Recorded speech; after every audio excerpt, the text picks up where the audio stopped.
Bismillahirrahmanirrahim. Assalamualaikum warahmatullahi wabarakatuh. Alhamdulillahi ala ihsanih wa syukru lahu ala taufiqihi wa amtinanih.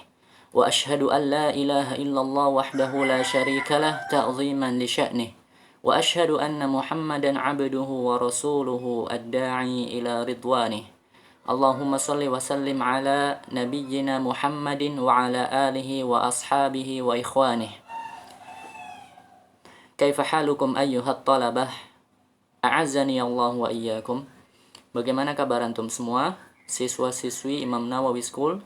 Semoga antum semua dalam keadaan sehat walafiat, dan semoga Allah menjaga kita dimanapun kita berada.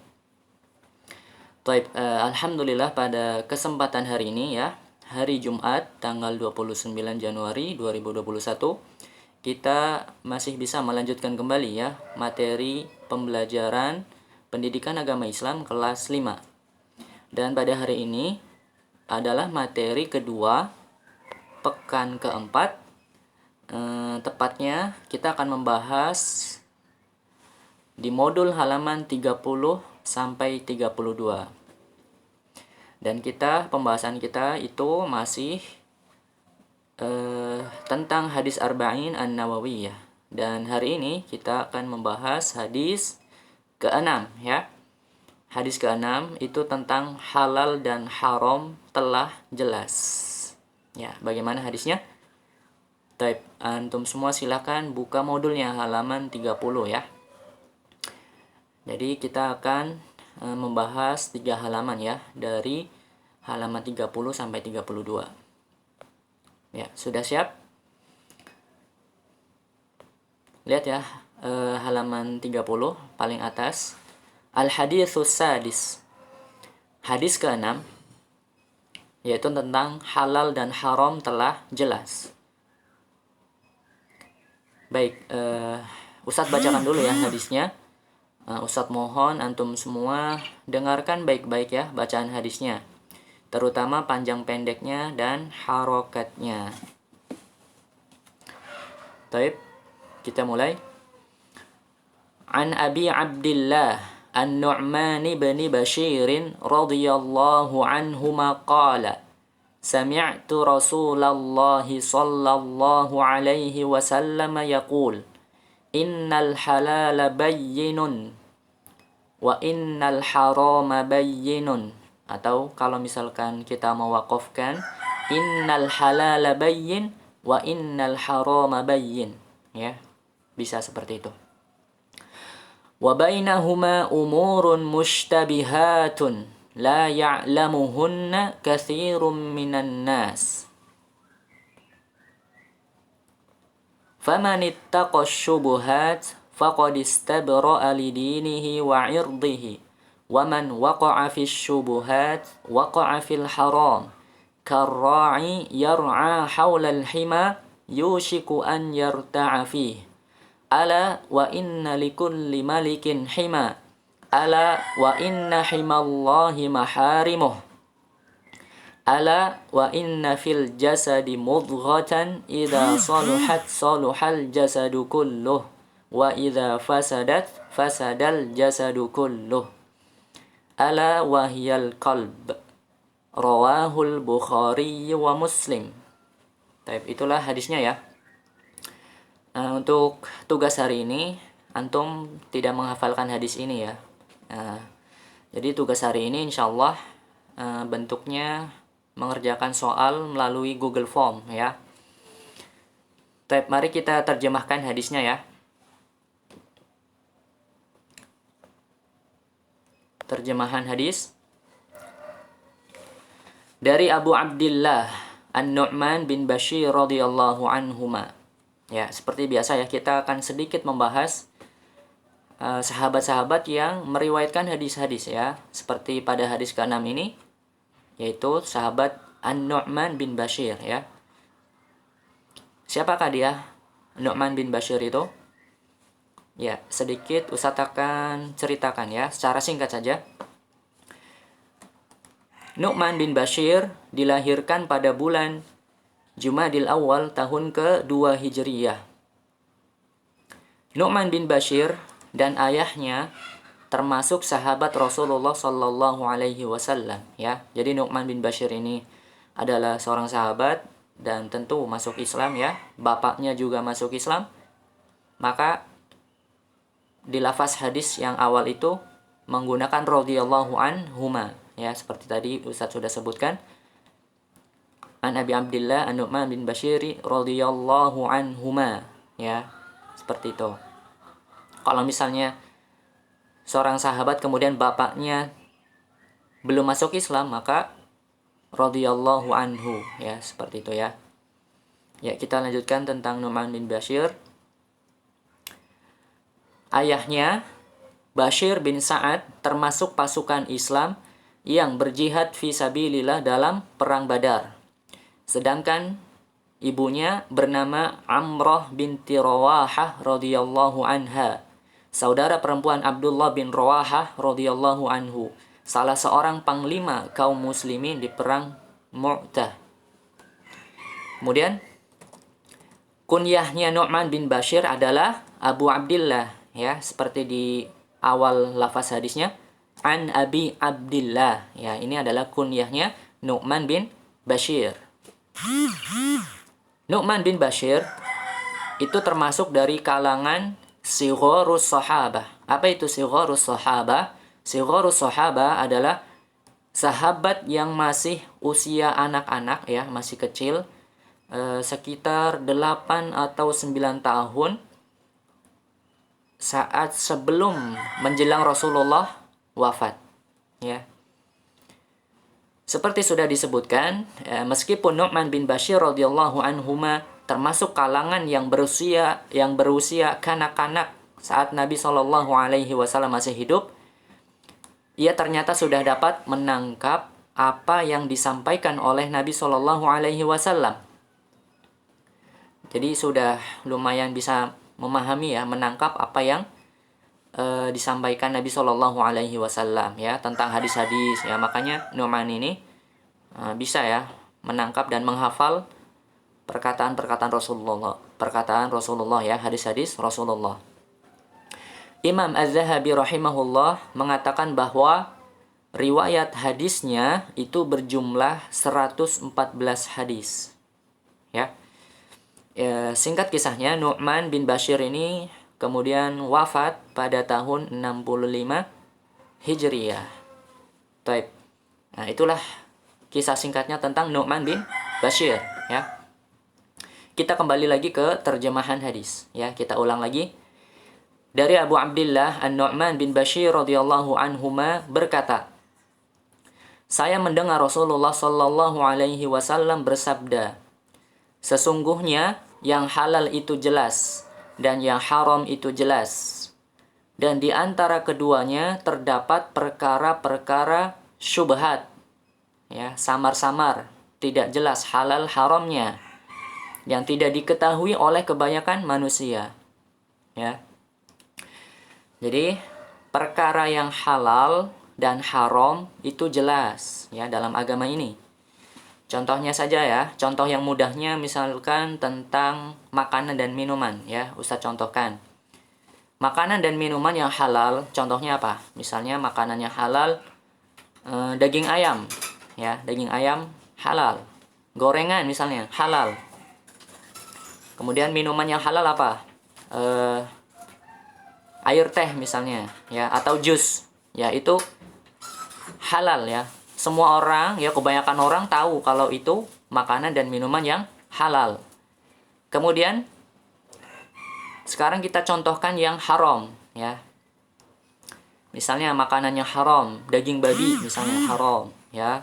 Kemudian minuman yang haram, khamr, ya, jelas. Nah, ini makanan dan minuman yang haram banyak diketahui, ya, bahkan mungkin semua orang juga tahu bahwasanya makanan dan minuman tersebut haram, ya.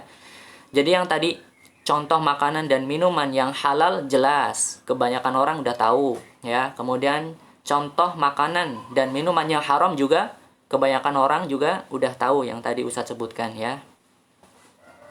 Tetapi ada di antara keduanya yang masih syubhat, ya. Misalkan ada suatu makanan atau minuman yang belum jelas hukumnya, ya, masih samar-samar, ya, makanya di sini disebut syubhat. Jadi sesuatu yang masih samar-samar, yang belum jelas status hukumnya, apakah dia halal atau haram, yang di situ mungkin ulama, ya, beberapa ulama masih berbeda pendapat tentang status hukumnya, apakah itu halal atau haram.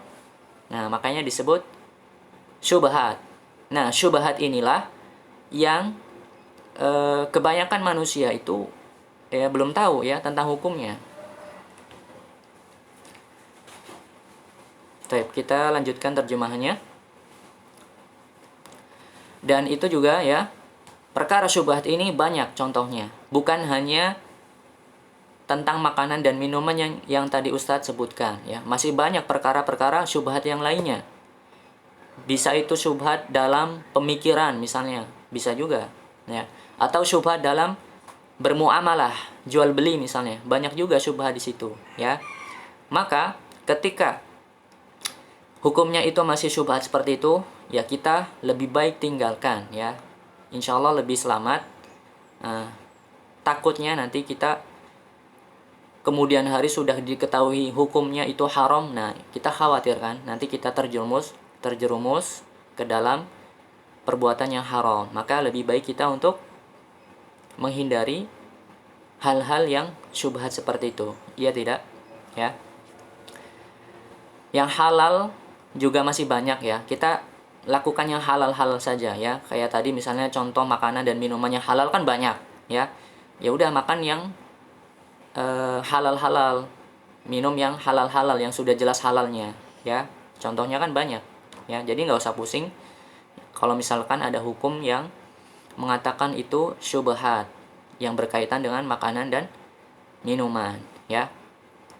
Seperti itu. Ya, kita lanjutkan lagi tadi terjemahan hadisnya.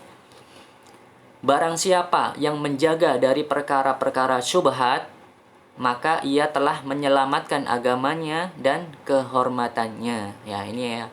Insya Allah lebih selamat ya. Barang siapa yang menjaga ya, tidak mendekati dan tidak melakukan hal-hal yang syubhat, insya Allah dia akan menyelamatkan agamanya dan kehormatannya. Dan barang siapa yang terjerumus ke dalam perkara syubhat, maka ia bisa terjatuh kepada yang haram. Ya, ada kemungkinan kalau dia sudah terjerumus ke dalam sesuatu yang syubhat, maka dia bisa terjatuh kepada sesuatu yang haram. Ya. Seperti penggembala di sekitar tanah larangan, hampir-hampir hewan-hewan gembalaannya masuk ke tanah larangan tersebut. Nah, ini perumpamaan saja ya. Ini dicontohkan saja dalam hadis ini. Seperti seorang penggembala ya. Kalau penggembala itu kan mempunyai hewan ternaknya ya. Hewan-hewan gembalaannya itu khawatir masuk ke tanah larangan punya orang lain ya. Misalnya di zaman dahulu banyak yang menggembala ya, ada penggembala misalnya menggembalakan hewan-hewannya ya, kemudian di suatu ladang ya, suatu ladang atau tempat, nah itu milik orang. Ini dikhawatirkan kalau misalkan nggak dijaga gembalaannya, hewan-hewan ternaknya oleh si penggembala ya, kalau nggak dijaga baik-baik, maka apa yang terjadi ya, hewan-hewan ternak gembalaannya bisa aja lompat atau lari atau menuju ke tanah atau ladang punya orang lain ya. Sehingga misalnya kalau hewan ternaknya ini memakan atau mengambil dari apa yang ada di ladang tanah punya orang, maka ini bisa dikategorikan terjerumus ke dalam syubhat ya. Itu ladang punya orang ya. Makanya dicontohkannya seperti itu ya. Maka harus dijaga benar-benar nih, seorang penggembala harus menjaga hewan-hewan ternaknya, hewan gembalaannya, supaya tidak lari atau tidak menuju ke tempat yang tanah punya orang ya, seperti itu. Kemudian selanjutnya, ketahuilah bahwa setiap raja memiliki tanah larangan. Nah, ini juga perumpamaan lagi ya, contoh-contoh yang lain. Seorang raja mempunyai tanah larangan ya, mungkin mempunyai kekuasaan. Dan ketahuilah bahwa setiap tanah larangan Allah adalah hal-hal yang diharamkannya. Nah, inilah maksudnya ya. Disinilah maksud dari yang tadi contoh-contoh tentang penggembala dan seorang raja ya yang mempunyai tanah larangan. Nah, Allah pun mempunyai tanah larangan tersebut ya. Allah mempunyai garis-garis hukumnya ya. Dan tanah larangan yang Allah punyai itu adalah hal-hal yang diharamkannya ya. Maka kita harus menjaga ya. Kita harus menghindari dari perkara-perkara yang syubhat tersebut ya. Baik, kita lanjutkan. Ketahuilah bahwa di dalam jasad atau tubuh terdapat segumpal atau sekerat daging. Apabila daging itu baik, maka seluruh tubuh itu baik. Dan apabila daging tersebut rusak, maka seluruh tubuh itu pun rusak. Ketahuilah, segumpal atau sekerat daging tersebut adalah hati. Ya, jadi dalam tubuh kita itu ada segumpal daging ya. Segumpal dagingnya ini adalah hati. Nah, hati inilah yang mengomandoi, yang memimpin, yang mengatur anggota tubuh kita ya. Kalau hati kita baik, maka akan menyuruh anggota badan kita melakukan hal-hal yang baik. Tapi kalau hati kita sudah rusak ya, maka anggota tubuh kita pun melakukan hal-hal yang buruk ya dan rusak itu. Seperti itu ya. Hadis riwayat Bukhari Muslim. Baik, kita lanjutkan. Sekarang kita masuk ke syarhul hadis ya, penjelasan hadis. Ishtamal al-hadithu ala bayanil halal wal haram wa ma yashtabihu bil halal wa bil haram wa ma yakunu fihi al-ihtiyat was salamah thumma bayanin 'azimin li sya'nil qalb wa annahu malikul a'dha fa bi salahihi tasluhul a'dha wa bi fasadihi tafsud. Dalam hadis ini terdapat penjelasan tentang halal dan haram ya, tadi yang Ustadz sudah sebutkan dan contohkan. Dan apa yang menyerupai atau mirip dengan halal dan haram, dan sifat kehati-hatian dan keselamatan ya dari terjerumus ke dalam perkara syubhat. Kemudian penjelasan yang jelas tentang perkara hati ya, bahwasanya hati adalah komando atau pemimpinnya anggota badan. Maka dengan baiknya hati tersebut, tubuh akan menjadi baik ya, akan melakukan hal-hal yang baik. Dan sebaliknya, jika hati rusak, maka tubuh juga akan melakukan perbuatan-perbuatan yang buruk dan merusak. Ya, seperti itu ya. Kita selesai di halaman 31. Silakan buka halaman 32. Ya, kita sampai ke fawaidul hadis, yaitu faidah-faidah hadis. Yang pertama, 'alal muslim an yabta'ida maharimallah. Seorang muslim harus menjauhi apa-apa yang Allah haramkan, ya. Yang halal sudah jelas, yang haram sudah jelas ya. Ketika sudah mengetahui hal-hal yang haram, maka itu sudah jelas dan harus kita patuhi ya. Harus kita tidak kerjakan, harus kita jauhi hal-hal yang Allah haramkan. Ya, karena sudah jelas. Ya. Kemudian faedah yang kedua, al-ibti'adu 'anil mushtabihat aslamu lidinil insan wa 'irdihi. Menjauhi perkara-perkara yang syubhat itu menunjukkan akan lebih selamatnya agama dan kehormatan seseorang ya. Tadi sudah disebutkan, syubhat kan masih belum jelas status hukumnya. Dia antara halal atau haram nih, ya kan? Nah, maka dengan ya sudahlah karena ini belum jelas antara halal atau haram, ya udah tinggalkan saja ya.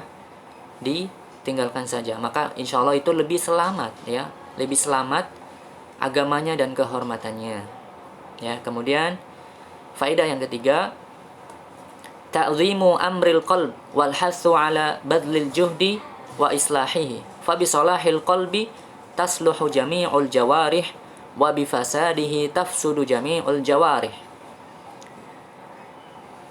Agungnya atau besarnya perkara hati dan anjuran untuk sungguh-sungguh dalam memperbaikinya. Dengan hati yang baik, maka seluruh tubuh akan baik. Dan jika hati itu rusak, maka rusak juga seluruh tubuh ya. Makanya kita dianjurkan untuk berdoa ya, sebagaimana yang Rasulullah ajarkan. Ya muqallibal qulub ya muqallibal qulub tsabbit qalbi ala dinik. Wa ya musarrifal qulub sarrif qulubana ila ta'atik.